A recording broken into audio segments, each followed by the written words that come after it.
أعوذ بالله السميع العليم من الشيطان الرجيم من همزه ونفخه ونفثه. بسم الله الرحمن الرحيم منيبين إليه واتقوه وأقيموا الصلاة ولا تكونوا من المشركين.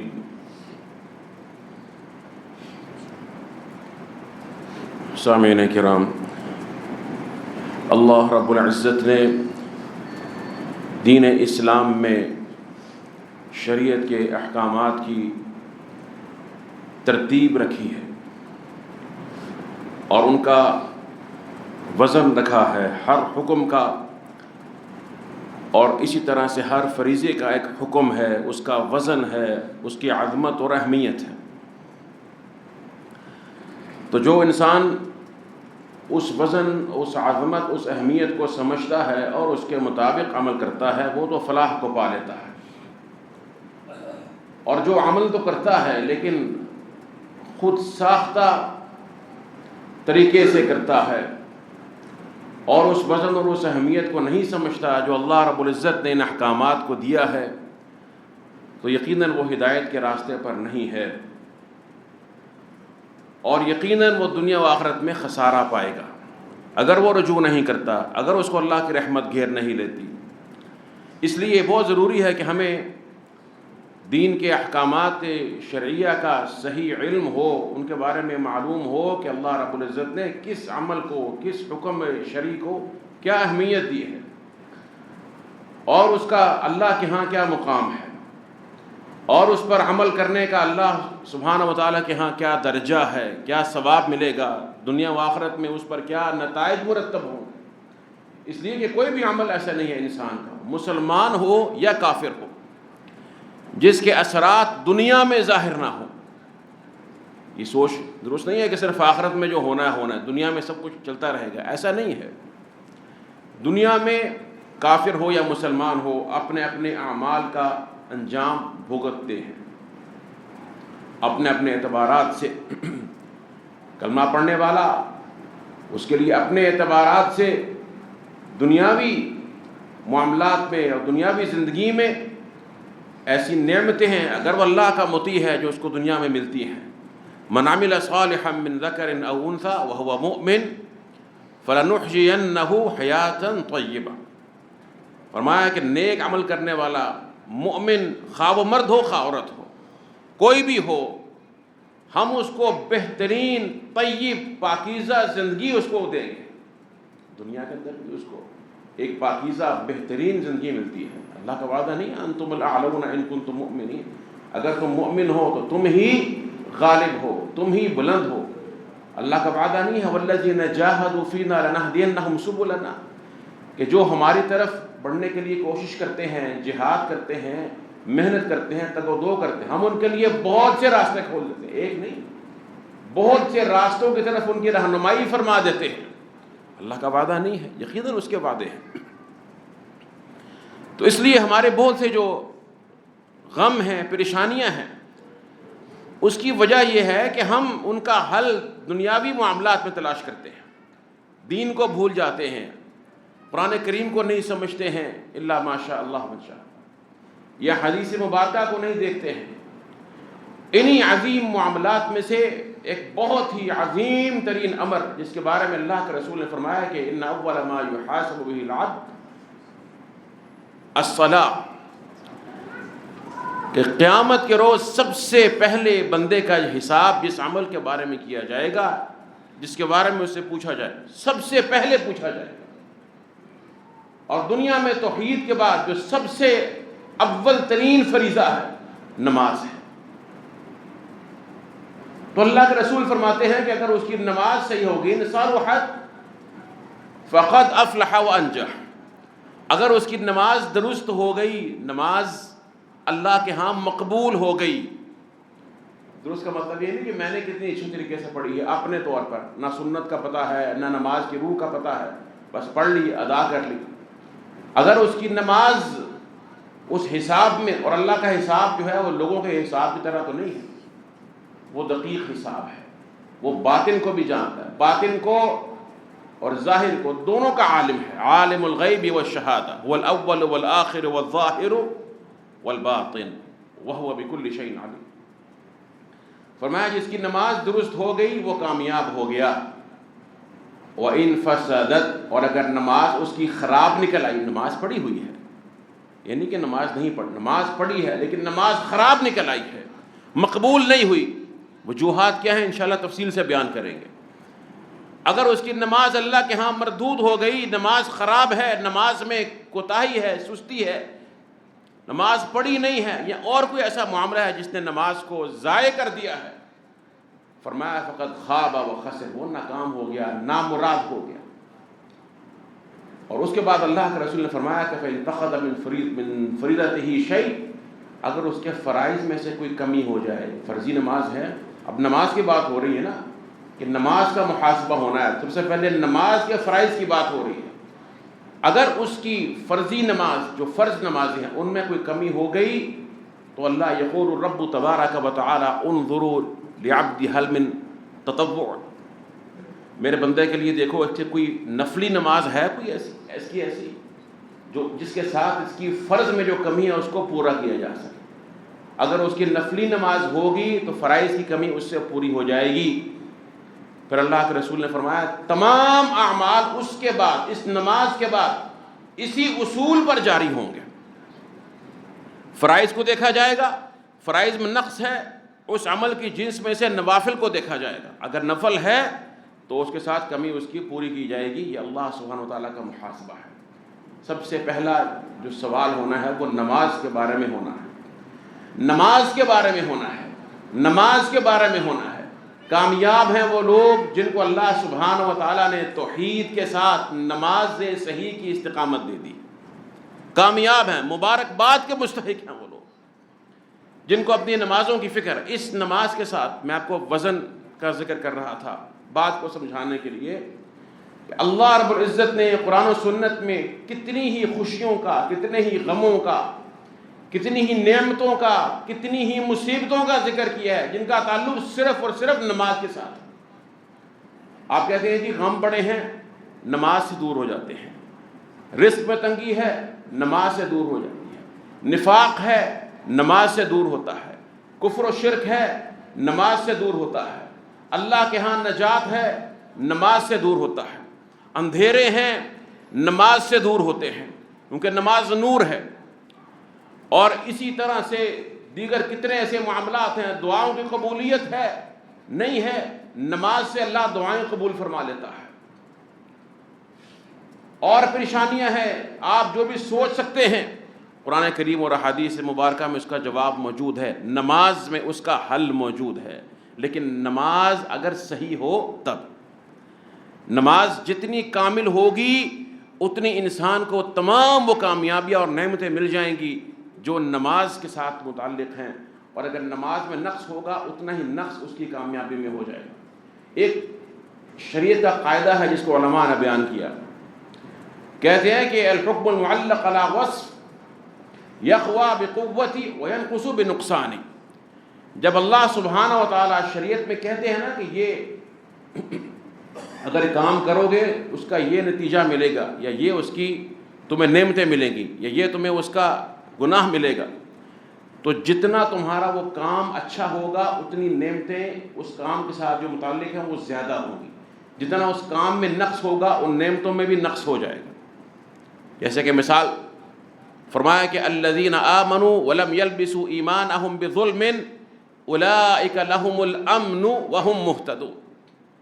وہ لوگ جو ایمان لے کر آئے اور انہوں نے اپنے ایمان کو پھر ظلم، یہاں پہ ظلم کی تفسیر اللہ کے رسول نے شرک کے ساتھ کی ہے، پھر انہوں نے اپنے ایمان کو شرک کے ساتھ آلودہ نہیں کیا، ان کے لیے امن بھی ہے اور وہ ہدایت یافتہ بھی ہے. ایمان، اب یہاں پہ دو چیزیں بتائی ہیں. اللہ فرماتا ہے کہ ایمان ہے اگر دو چیزیں مل جائیں گی، کیا؟ امن ملے گا، دنیا میں سلامتی ملے گی، خوف سے امن ملے گا، دشمن کے شر سے انسان امن میں رہے گا، اور ہدایت یافتہ بھی قرار پائے گا. اور جب اس ایمان میں آلودگی ہوگی، جتنی آلودگی ہوگی اتنا امن بھی کم ہوتا جائے گا، ہدایت بھی کم ہوتی جائے.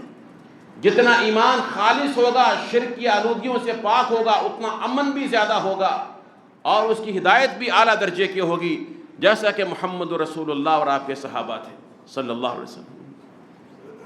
کامل امن تھا، بدترین خوف میں بھی. سبحان اللہ. غزوہ احد میں صحابہ اکرام بیان کرتے ہیں کہ ہمیں کفار نے گھیر لیا، چند صحابہ اللہ کے رسول کے گرد رہ گئے تھے، اور ایک ان میں سے کئی لوہے کی زریں پہننے والا ایک ایسا خبیث تھا کہ جس نے اللہ کے رسول کے چہرہ مبارک پر تلوار کو مارا. چہرے پر خود تھا، اس کی کڑیاں آپ کی گال مبارک میں اندر دھنس گئیں، چہرہ خون آلود ہو گیا، حتیٰ کہ آپ ایک گڑھے میں گر گئے. اور صحابہ کرام یہ دیکھتے ہیں اور تحفظ نہیں کر پا رہے ہیں. جو ان میں طاقت ہے، چند جو آپ کے ساتھ کھڑے ہوئے ہیں، اپنی سب کچھ جان کی بازی، جان اولاد مال تو اس سے پہلے نچھاور کر چکے تھے، اب تو ان کو اپنا سب کچھ ڈوبتا ہوا نظر آتا ہے کہ محمد رسول اللہ صلی اللہ علیہ وسلم کی زندگی خطرے میں. اس کے بعد ان کے لیے کچھ باقی نہیں بچتا ہے. ہماری طرح تو نہیں تھے نا، بلکہ وہ تھے جن کے بارے میں اللہ کے رسول نے فرمایا کہ لا یؤمن احدکم حتی اکون احب الیہ من والدہ وولدہ والناس اجمعین. تم میں سے کوئی اس وقت تک مومن ہی نہیں کہلا سکتا جب تک کہ میں اس کو اس کے والدین سے، اس کے ماں باپ سے، اس کی جان سے، اس کی اولاد سے اور تمام دنیا کے انسانوں سے زیادہ محبوب نہ ہو جاؤں. یہ وہ تھے، یہ حقیقتاً وہ تھے جن کو آپ اپنی جانوں سے زیادہ محبوب تھے. کوئی بیٹا باپ کے سامنے کھڑا ہوا ہے رسول اللہ کی محبت میں، باپ بیٹے کے سامنے کھڑا ہوا ہے رسول اللہ کی محبت میں. اس کیفیت میں صحابہ کہتے ہیں شدید غم اور خوف تھا کہ اللہ نے سکینت اتار دی. امن کی مثال یہ توحید ہے نا، اس کی نعمتیں بتا رہا ہوں آپ. سکینت کیسے اتاری؟ فانزل اللہ سکینتہ علی رسول. اللہ قرآن میں کہتا ہے میں نے سکینت اتار دی. طلحہ بن عبید اللہ رضی اللہ تعالی عنہ کہتے ہیں کہ اتنی سکینت، اتنا سکون اتر آیا اور ایسی نیند آنے لگی کہ میں تلوار کو تھامتا تھا، تلوار نیچے گرتے تھی، میں پھر پکڑتا تھا، پھر گرتی تھی. کسی کی گردن پر چاقو یا خنجر رکھ دو اور اسے کہا ذرا تجھے نیند کا ٹیکا لگاتے ہیں، بے ہوشی کا، سو کر دکھا، آئے گی نیند؟ سبحان اللہ. یہ وہ سکینت، یہ وہ امن ہے جو خالص توحید پر ملتا ہے. لیکن جب نقص ہو پھر اس امن میں نقص ہوتا چلا جاتا. یہ ایک بڑی واضح قانونی بات ہے. الیس اللہ بکاف عبدہ. اللہ اپنے بندوں کو کافی ہے. اللہ قرآن میں کہتا ہے اللہ تو کافی ہے، لیکن اللہ کی کفایت کب پوری ہوتی ہے؟ جب بندہ عبد تو بنے نا، بندگی تو پوری کرے. اسی طرح سے نماز ہے. جب نماز پر پورا عمل کرو گے اس کی روح کے مطابق، ظاہری طور پر، باطنی طور پر، نماز کی وہ برکات ملے گی کہ انسان نے سوچا نہیں ہوگا. پھر وہ مثال ہے نا کہ جب انبیاء علیہ السلام کو کوئی تکلیف پہنچتی، کوئی مصیبت آتی، فوراً نماز میں کھڑے ہو جاتے.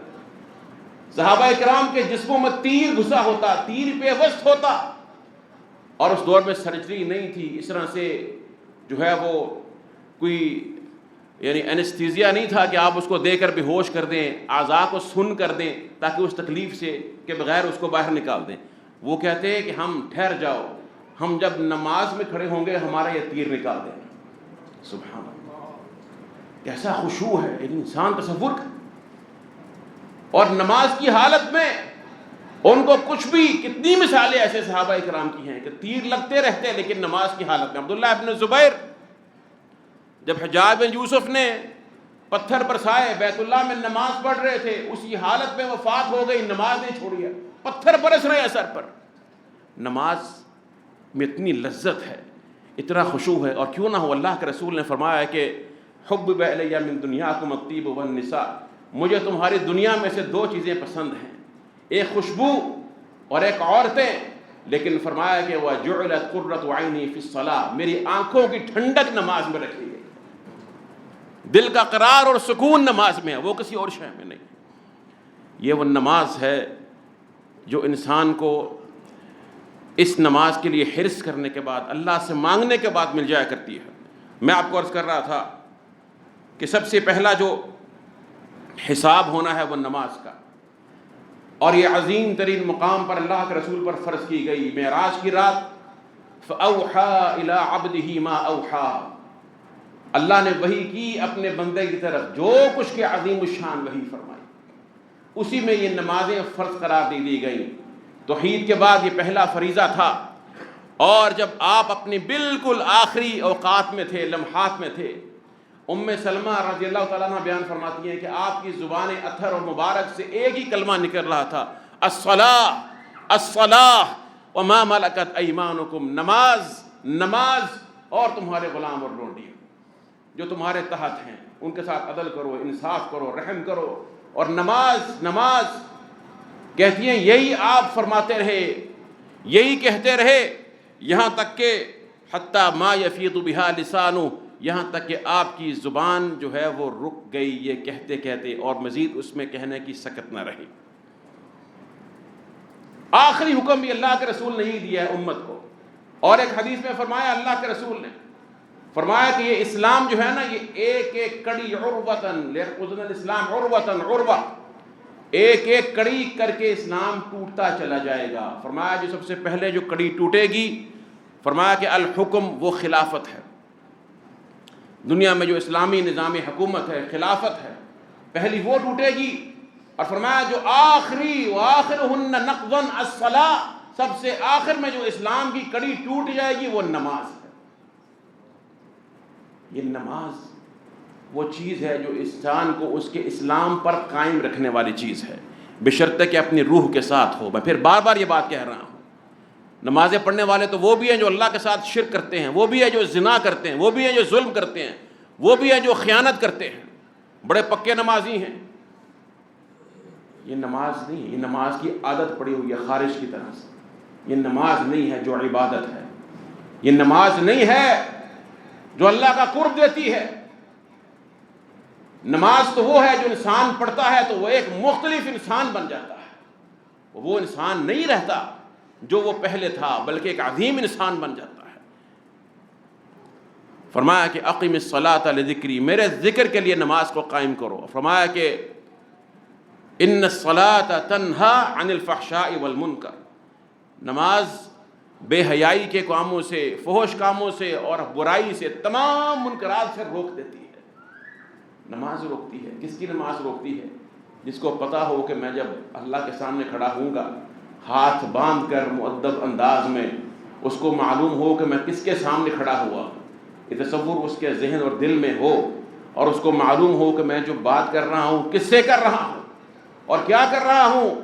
ہمارے بزرگوں اور اسلاف ابھی قریب کے زمانے میں ہم نے سنا کہ عبداللہ غزنوی رحمہ اللہ تعالیٰ کے بارے میں سنا تھا کہ جب وہ وضو کرتے اسی وقت وہ رونا شروع کر دیتے تھے، وضو کرتے ہوئے روتے رہتے کہ میں ہاتھ دھو رہا ہوں، یہ ہاتھ دھو رہا ہوں اور اپنے بازو دھو رہا ہوں، کس کے لیے؟ کس کے سامنے کھڑے ہونے کے لیے جا رہا ہوں، اپنے اعضاء کو دھو رہا ہوں۔ نسبح بحمدک ونقدس لک، اللہ ہم تیری تسبیح کرتے ہیں اور تیرے لیے اپنے نفوس کو پاک کرتے ہیں۔ یہ تصور جب نماز سے پہلے قائم ہو تو نماز میں ملتا ہے۔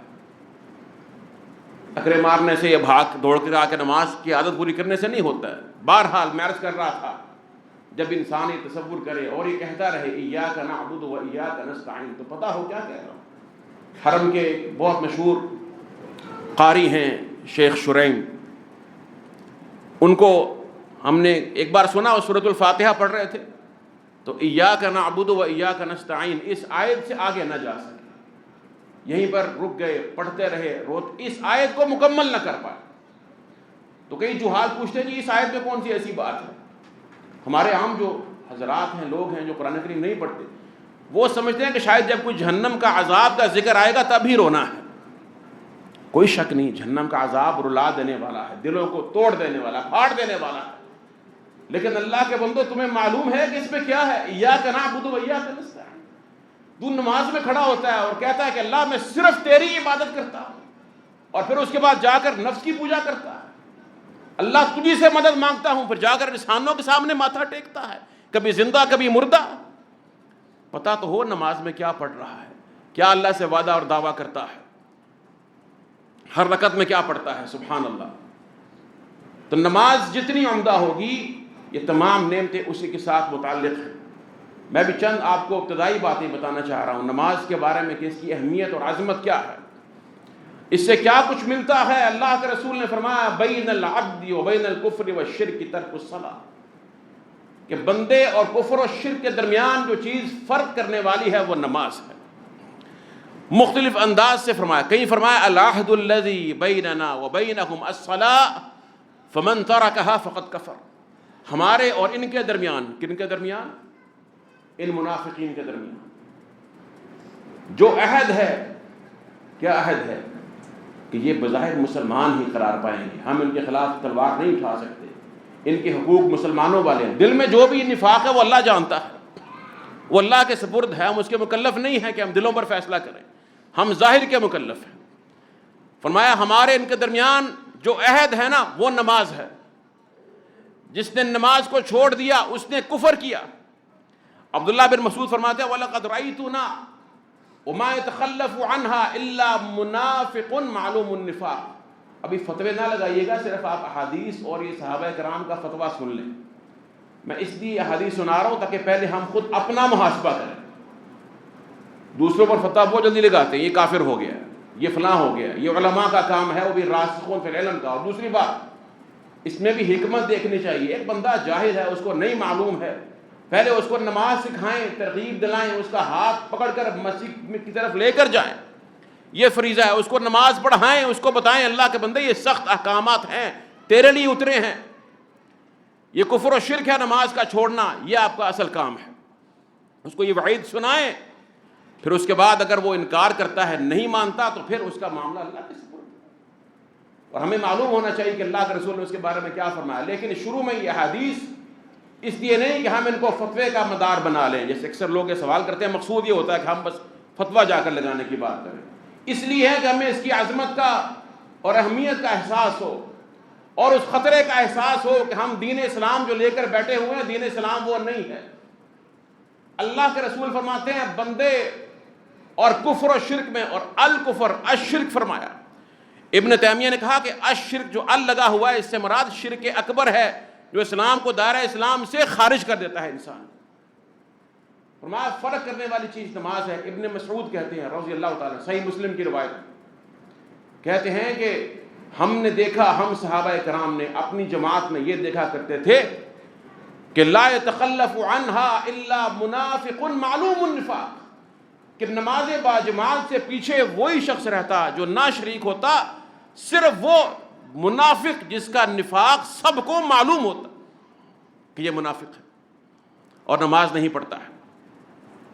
وَلَقَدْ كَانَ الرَّجُلُ يُؤْتَى بِهِ يُهَادَى بَيْنَ الرَّجُلَيْنِ حَتَّى يُقَامَ فِي الصَّفِّ، اور ہم یہ دیکھتے تھے کہ ایک شخص جو ہے بیمار ہے، شدید ضعیف ہے، کوئی عذر ہے، لیکن دو انسان اس کو دونوں کاندھوں سے اٹھا کر لا رہے ہیں، گھسٹتا ہوا پاؤں گھسٹ رہے ہیں، اسی طرح سے اٹھا کر لایا جا رہا ہے مسجد میں نماز با جماعت کے لیے، یہاں تک کہ اس کو صف میں بٹھا دیا گیا ہے۔ سبحان، یہ صحابہ کرام کے حرص تھے۔ اور ہم نے ایک تو نماز کی بات ہے، میں نے کہا کہ میں چند عمومی باتیں کروں گا آج۔ نماز با جماعت کے بارے میں ہم کتنے غافل ہیں، یہ مرد حضرات جنہوں نے اس کو سمجھ لیا کہ پڑھو نہ پڑھو خیر ہے، گھر میں پڑھ لو، مسجد میں پڑھ لو، ایک ہی بات ہے۔ ایک بات نہیں ہے، نماز با جماعت مسجد میں پڑھنا مرد پر واجب ہے، نہیں پڑھتا ہے، اللہ کے رسول نے فرمایا من سمع النداء، جس نے اذان کی آواز سن لی، لاؤڈ سپیکر نہیں تھے اس دور میں، اذان کی آواز سن لی تو قریبی گھروں کو اذان کی آواز آتی تھی، چھت پر چڑھ کر وہ اذان دیا کرتے، اور اتنا شور بھی نہیں تھا جو آج ہمارے زمانے میں۔ اذان کی آواز سن لی، پھر نماز پڑھنے کے لیے نہیں آیا، فرمایا فلا صلاۃ لہ الا من عذر، اس کی کوئی نماز نہیں ہے سوائے یہ کہ کسی کا عذر ہو، اور عذر بھی کیسا، ہمارا خود ساختہ نہیں۔ عبداللہ ابن ام مکتوم رضی اللہ تعالیٰ عنہ، کون نہیں جانتا، کتنے عظیم صحابی، نابینا صحابی ہیں، اللہ کے رسول کے پاس آئے، کہنے لگے یا رسول اللہ صلی اللہ علیہ وسلم انی رجل، ذرا سنیے گا ان کے عذر سنیے گا، ضریر البصر، میری نظر جو ہے کمزور، میں دیکھ نہیں پاتا، اور یہ پیدائشی نابینا تھے، میری نظر نہیں ہے، دیکھ نہیں سکتا ہوں، شاسع الدار، میرا گھر مسجد سے دور ہے، ولی قاعد لا یلائمنی، میرے پاس ہاتھ پکڑ کر لانے والا تو ہے لیکن وہ اتنا کوئی سمجھدار نہیں ہے، میرے مناسب نہیں ہے، کبھی اسی طرح سے لا پاتا کبھی نہیں لا پاتا، اور راستے میں کانٹے ہوتے ہیں، مسائل ہوتے ہیں، بسا اوقات جانور وغیرہ بھی ہوتے ہیں۔ انہوں نے یہ اپنے عذر پیش کیے۔ علی رخصت ان اصلی فی بیتی، اللہ کے رسول کیا میرے لیے رخصت ہے کہ میں گھر میں نماز پڑھوں؟ ہم ذرا اپنا محاسبہ کریں اس حدیث کی روشنی میں۔ فرمایا عبداللہ حل تسمع النداء، اذان سنتے ہو؟ کہا جی اللہ کے رسول اذان سنتا ہوں۔ فرمایا کہ لا اجد لک رخصہ، میں تیرے لیے کوئی رخصت نہیں پاتا، نماز مسجد میں آ کر پڑھنی پڑے۔ ٹھیک ہے کوئی مشکل ہے، بارش ہے، اللہ کے رسول نے رخصت دی ہے، اور کوئی ایسا عذر ہے جو واقعی تو ان کا خیال تھا نا کہ ایسا ہوتا ہے، عام مشکل ہوتی ہے۔ اس حدیث سے کیا معلوم ہوا؟ ذرا غور کیجئے گا، سمجھیے گا بات۔ عام مشکل اور مشقت ایک نابینا انسان کو جو اذان سنتا ہے، مسجد کے قریب ہے، مشکل سے پہنچتا ہے، کبھی اس کو لانے والا ملتا ہے کبھی نہیں مل پاتا ہے، مشکل ضرور ہے لیکن ایسا خطرہ نہیں ہے کوئی غالب خطرہ ہو یا یقینی خطرہ ہو کہ وہ اس کو نقصان ہو جائے گا۔ نماز پڑھنا مسجد میں آ کر واجب ہے۔ رسول اللہ نے فرمایا کہ تیرے لیے گھر میں پڑھنا نماز جائز نہیں ہے۔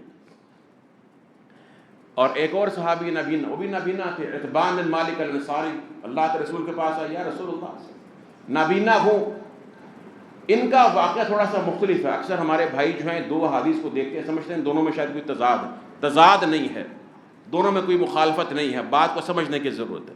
یہ بھی نابینا تھے اور یہ اپنے قریب گھر کے قریب ایک مسجد میں نماز کی امامت کروایا کرتے تھے۔ نابینا تھے اور راستے میں سیلابی پانی بھی آتا تھا ان کے درمیان، تو کہنے لگے کہ اللہ کے رسول میں چاہتا ہوں وددت انک جئت فصلیت فی بیتی مکانا حتی اتخذہ مسجدا، میری خواہش یہ ہے کہ آپ میرے گھر تشریف لائیں اور میرے گھر کی کسی کونے میں کسی جگہ پر آپ نماز ادا فرما دیں تو میں اس جگہ کو مسجد بنا لوں گا۔ کیا بنا لوں گا؟ مسجد۔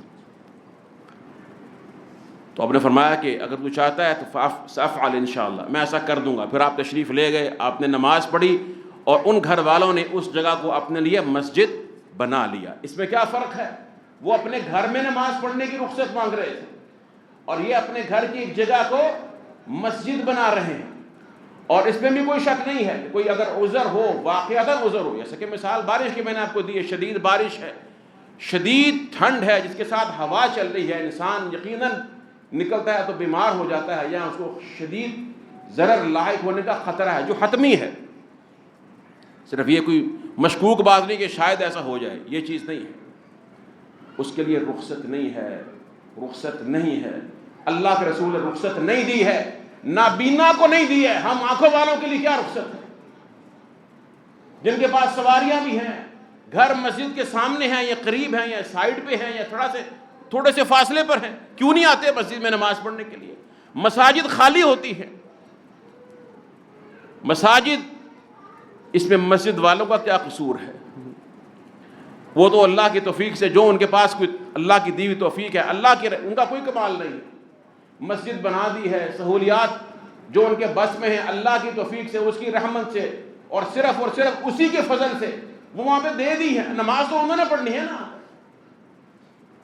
فجر کی نماز کو دیکھ لیجئے، عشاء کی نماز خاص طور پر جو ہے فجر کی نماز، اللہ کے رسول نے فرمایا کہ اثقل الصلاۃ علی المنافقین، منافقوں پر سخت ترین نمازیں دو ہیں، صلاۃ الفجر و صلاۃ العشاء، فجر کی نماز اور عشاء کی نماز۔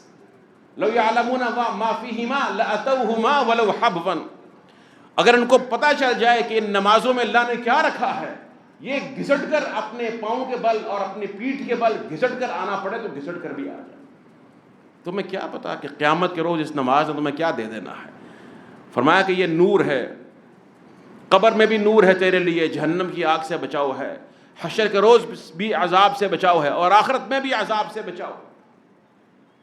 اللہ کے رسول نے فرمایا من حافظ علیہا، جو ان 5 نمازوں کی حفاظت کرتا ہے، سب سے پہلے تو یہ جان لیجئے، جو نمازوں کی حفاظت کرتا ہے کامل طور پر، اللہ اس کی حفاظت کرتا ہے، اللہ اس کی حفاظت، یہ میری بات نہیں ہے، اللہ کے رسول نے فرمایا یا بنی احفظ اللہ یحفظ، اللہ کے رسول نے حضرت ابن عباس کو یہ کہا اے میرے بچے چند کلمات تجھے سکھاتا ہوں، ایک ان کلمات کو یاد رکھ۔ پہلا کلمہ، پہلی چیز یہ ہے اس میں، احفظ اللہ یحفظ، اللہ کی حفاظت کر، اللہ تیری حفاظت کرے گا۔ اور ابن رجب الحنبلی علامہ بہت مشہور امام ہیں، سبحان اللہ، سلف میں سے، اسلاف میں سے عظیم ترین، انہوں نے کہا کہ سب سے پہلے جو اللہ کی حفاظت ہے اس میں کیا ہے؟ حافظوا علی الصلوات والصلاۃ الوسطی، ان 5 نمازوں کی حفاظت کر لو۔ نماز پڑھنے کا قرآن نے کہیں نہیں کہا نماز پڑھو، کہیں نہیں کہا قرآن نے نماز، قرآن نے کہا حافظوا علی الصلوات، نمازوں کی حفاظت کر، اور فرمایا کہ اقیموا الصلاۃ، نماز قائم کر۔ الفاظ ہیں، عربیت کے پہلو سے دیکھا جائے نماز کو قائم کرنا، اور فرمایا کہ ایسے لوگ بھی ہیں فخلف من بعدہم خلف اضاعوا الصلاۃ واتبعوا الشہوات، نماز کو ضائع کرنے والے بھی ہیں، اپنے شہوات کے پیچھے بھاگنے والے بھی۔ ابن مسعود کہتے ہیں کہ نماز کو ضائع کرنا یہ بھی ہے یؤخرونہا عن وقتہا، کہ نماز کو اپنے وقت سے لیٹ کر دینا بغیر عذر کے، یہ نماز کو ضائع کر دینا ہے۔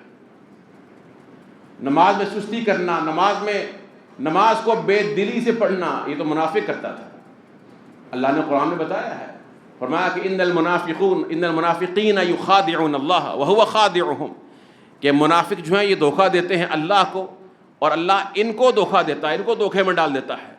وَإِذَا قَامُوا إِلَى الصَّلَاةِ قَامُوا كُسَالَىٰ، جب نماز کے لیے کھڑے ہوتے ہیں بالکل بے دلی سے کھڑے ہوتے ہیں نماز کے لیے۔ کیسے ممکن ہے کہ صحابہ کرام کا دور ہو، اللہ کے رسول کے دور کے منافقین ہوں اور نماز پڑھے بغیر مسلمان کہلوالے؟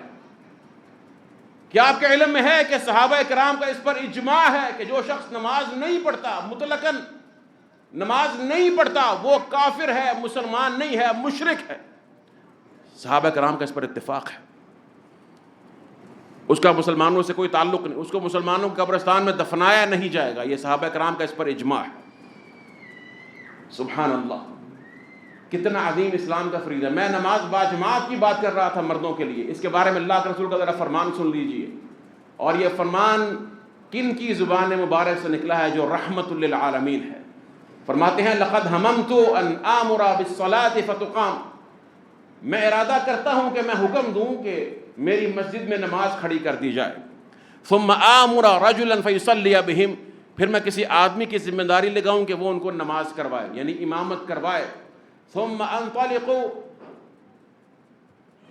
معی برجال، پھر میں اپنے ساتھ کچھ لوگوں کو لے جاؤں، معہم حزب من حطب، ان کے پاس لکڑیوں کی گٹھڑیاں ہوں، اٹھائے ہوئے میرے ساتھ وہ چلیں، اور میں ان کے پاس اذا قوم لم يشهدوا الصلاۃ، ان کے پاس جاؤں، ان گھروں پر جاؤں جو نماز پڑھنے کے لیے مسجد میں نہیں آتے، حتی احرق علیہم بیوتہم بالنار، ان کے گھروں کو آگ لگا کر جلا دوں۔ یہ اللہ کے رسول فرما رہے ہیں صلی اللہ علیہ وآلہ وسلم۔ تمہارے پاس کیا عذر ہے، میرے پاس کیا عذر ہے؟ ہم نماز کو کیا سمجھتے ہیں؟ ہماری سمجھ سے نماز کو معمولی گرداننے سے کتنے ہمارے بھائی اور دوست، میں یہ درد دل سے بات کر رہا ہوں، میں نے شروع میں کہا کہ ہم یہ فتویٰ لگانے کا محل نہیں ہے، یہ اس وقت اپنے آپ کو جہنم کی آگ سے بچانے کا موقع ہے۔ یہ تمام وعیدات جو میں سنا رہا ہوں یہ میری بات نہیں ہے، اللہ کے قرآن کی آیات ہیں، یہ محمد رسول اللہ کی حدیث ہیں۔ کتنے ہمارے بھائی ایسے ہیں کہ نماز ہے، اذان کی آواز آتی ہے، مسجد کے ساتھ موجود ہیں یا قریب موجود ہیں، پرواہ نہیں کرتے ہیں، اور قرآن میں آتا ہے کہ اہل جہنم کیا کہیں گے کہ تم جہنم میں کیوں آئے تھے؟ ما سلککم فی سقر قالوا لم نک من المصلین، ہم نماز نہیں پڑھتے تھے، ہم نمازیوں میں سے نہیں تھے۔ الذین هم عن صلاتهم ساہون فویل للمصلین، وہ نمازی جو نماز پڑھنے والے ہیں لیکن نمازوں کے بارے میں غافل ہیں۔ ذرا غور کیجئے میرے بھائیوں، غور کرو قرآن کریم کیا بتاتا ہے۔ بربادی ہے، جہنم کا گڑھا ہے ان نمازیوں کے لیے۔ فویل للمصلین، انسان یہاں پر رک جائے، وقف کر لے اس آیت پر، کہ آیت ختم ہوتی ہے یہاں پر، آپ رک جائیں، دل لرز اٹھتا ہے کہ اللہ، مصلیوں کے لیے بربادی ہے، ان کے لیے جہنم ہے، جو نماز پڑھنے والے ان کے لیے جہنم ہے۔ وہ کیوں؟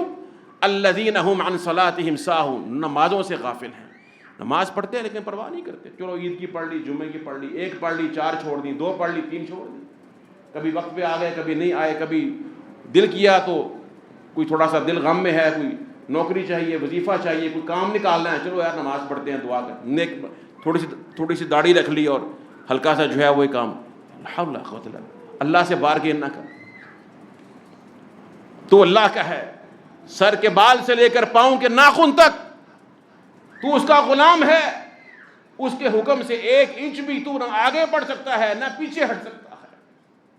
تجھ پر فرض ہے کہ جو اللہ نے کہہ دیا بس اس کو بجا لا، سر کو جھکا لے. اور توحید کے بعد سب سے پہلی وہ چیز جو توحید کو ثابت کرنے والی ہے وہ نماز ہے. انشاءاللہ ہم آئندہ خطبات میں وہ کثیر جو ہماری نماز میں نقائص ہیں، خرابیاں ہیں، جن کی بنا پر ہماری نمازیں جو ہیں وہ خطرے میں ہیں، انشاءاللہ وہ بیان کریں گے. اور نماز کا جو صحیح طریقہ ہے ظاہراً باطناً، قرآن کریم کی آیات کی روشنی میں، اللہ کے رسول کی حدیث کی روشنی میں، کہ ہماری نماز ظاہر میں کیسے ہونی چاہیے، باطن میں کیسے ہونی چاہیے، اور پھر اس نماز کے تقاضے کیا ہیں. یاد رکھیے، کسی عمل کی مقبولیت دیکھنی ہو اس کے تقاضوں کو دیکھ لیں. اگر اس عمل کا تقاضا پورا ہوتا ہے تو وہ عمل بھی اللہ کے ہاں انشاءاللہ مقبول ہونے کی امید ہے. یہ تمام چیزیں انشاءاللہ ہم آئندہ خطبات میں بتوفیق اللہ تعالیٰ بیان کریں گے. اللہ مجھے اور آپ کو عمل کے توفیق عطا فرمائے. اب اللہ تعالیٰ توفیق. وآخر دعوانا الحمد